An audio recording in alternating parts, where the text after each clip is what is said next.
The sun is shining in Aotearoa. No, I didn't record this to give you a weather report from my part of middle New Zealand.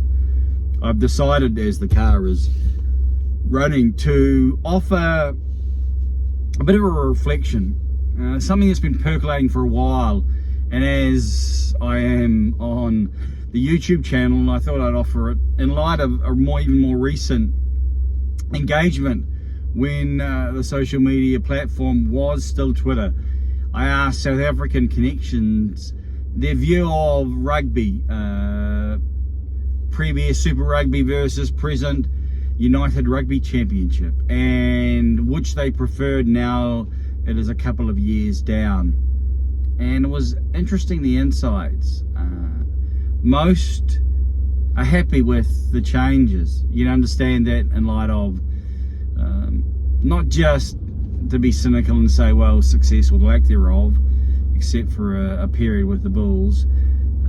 but the perception of the competition being sort of weighted against them when they have or provide much of the impetus, the financial impetus, the viewing impetus, and various things related to making it happen.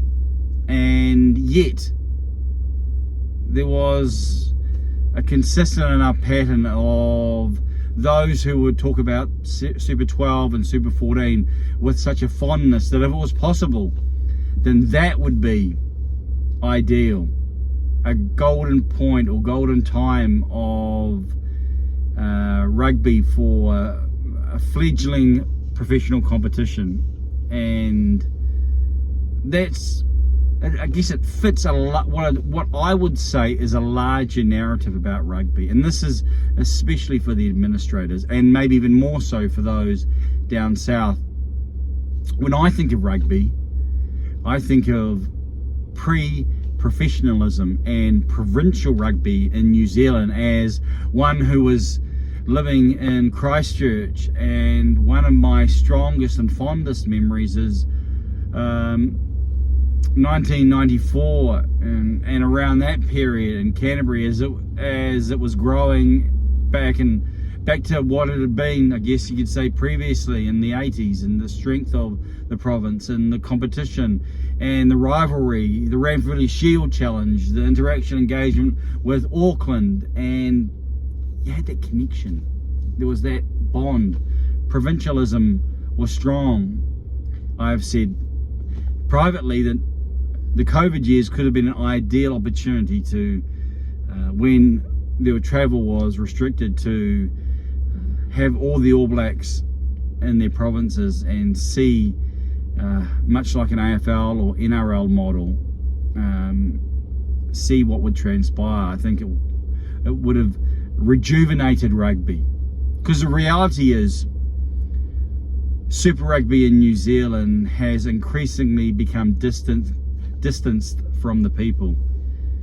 When it first started, they connected the Canterbury Crusaders, the Auckland Blues, having a bridge there, and you understood why they did that and then why they changed, because of the regional flavour. However, all the changes and all the iterations have created that distance between a watching public and a playing competition, and so that it doesn't mean as much. I don't think they understand that, or they say they understand it, they don't necessarily grasp it to the level. If it's just about sporting product, if it's just about entertainment, if it's only about those type of metrics and KPIs or whatever you want to say, then the media and Sky and the internet and whatever can provide all manner of sporting codes from around the world that can provide the type of entertainment that would dwarf Super Rugby. The reason we've loved our rugby code in New Zealand is because of the meaning it's provided, the connection it's provided,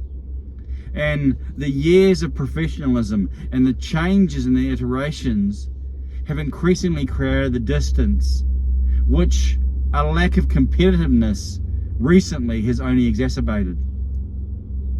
And so rugby doesn't mean as much to Kiwis as it once did below an All Black level. It means a watching public may catch the teams from New Zealand against each other in the derbies or the derbies, but when other teams from other nations are playing them, not so much. And that's a problem, and that's a challenge. And what is the solution but, well, probably a continuance of what has begun recently with Super Rugby Pacific, and our willingness to be able to look at that competition and to say, if it's going to have viability, much like an AFL or an NRL model, or even taking the Northern Hemisphere competition where the clubs have private ownership, where there is some type of way forward where teams either have the drive because they're owned privately, therefore it's not about the national body demanding certain ways, or New Zealand Rugby in particular open it up for New Zealand players to go to any team playing inside Super Rugby Pacific, and they're talking about a draft, so that it becomes a truly international competition. And so when you look at a team out of Australia, there could be 3 or 4 All Blacks playing, and they've gone there because they've been offered the contract, but because they're playing in Super Rugby Pacific, then they're still eligible for the All Blacks. I think that's the only way that the competition will, or one of the only ways maybe, that the competition, one of the most likely ways that the competition can, of creating bridges so that you want to watch all the contests. Because, I mean, let's be honest, an Australian derby doesn't really compel a New Zealand audience, and that's a problem, and that is something that's probably not going to be fixed in the short term unless there's some way of a buy-in.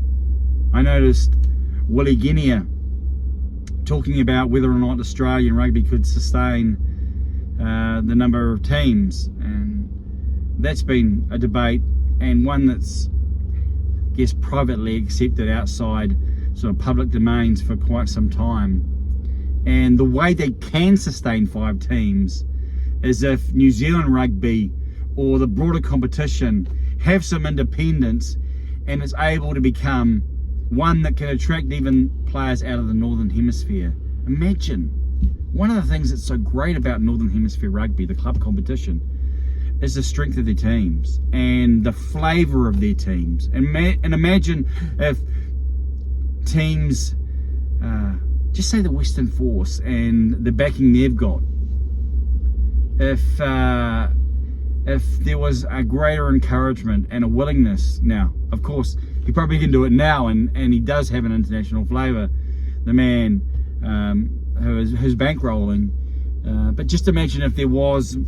a much more of a culture of that, so that